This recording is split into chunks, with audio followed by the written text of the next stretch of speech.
प्रवासी भारतीय दिवस क्विज पार्ट 3 रो किछि गुरुत्वपूर्ण प्रश्न एठारे आलोचना करिबा। तो प्रथम प्रश्नटी हेउची प्रवासी भारतीय दिवस पालन करिबा पई किए परामर्श देइथिले। एहार उत्तर हेउची लक्ष्मीमल्ल सिंघवी। परवर्ती प्रश्नटी को देखिबा। परवर्ती प्रश्नटी हेउची 18तम प्रवासी भारतीय दिवस कार्यक्रम रे पाखापाखि केतोटी देश रे बास करुथिबा प्रवासी जोग देबे। एहार उत्तर हेउची 45 रु अधिक। परवर्ती प्रश्नटी को देखिबा।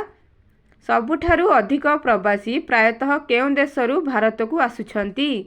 एहार उत्तर हेउची मॉरिशस ओ ओमान। तो एही देशरू बेसी प्रवासी भारत को आसुछंती।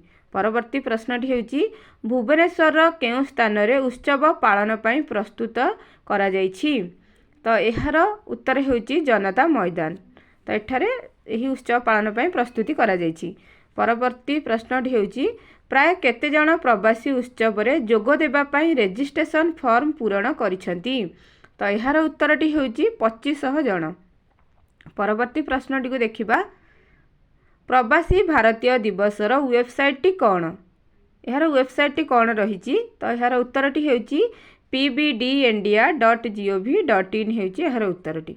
तो परवर्ती प्रश्नटी को देखिबा। 18तम प्रवासी भारतीय दिवस सम्मिलनी रे यूथ पीबीडी उद्घाटन केबे कराजिबो। एहार उत्तरटी हेउची 8 जनवरी।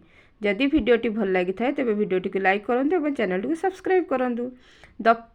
दक्षिण आफ्रिका महात्मा गांधी काहींकी जाइथिले।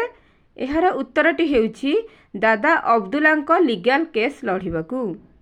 तो परवर्ती प्रश्नटी को देखिबा। महात्मा गांधीଙ୍କ जन्म केबे होइथिला। तो एहार उत्तर हेउची 2 अक्टोबर 1869 मसीह रे महात्मा गांधी जन्म ग्रहण करथिले। तो परवर्ती प्रश्नटी को देखिबा कोन रहिछि। 17तम प्रवासी भारतीय सम्मेलन रो मुख्य अतिथि भाबरे किए जोग देइथिले। तो एहार उत्तर हेउची मोहम्मद इरफान अली। जदि आपण मानको एही वीडियोटी भल लागि थाए तबे वीडियोटी को लाइक करबा सहित चैनल टी को सब्सक्राइब करंतु। एही भली नुवा इन्फॉर्मेशन पाई हम चैनल सहित जोड़ी हेकि रहंतु। Thanks for watching.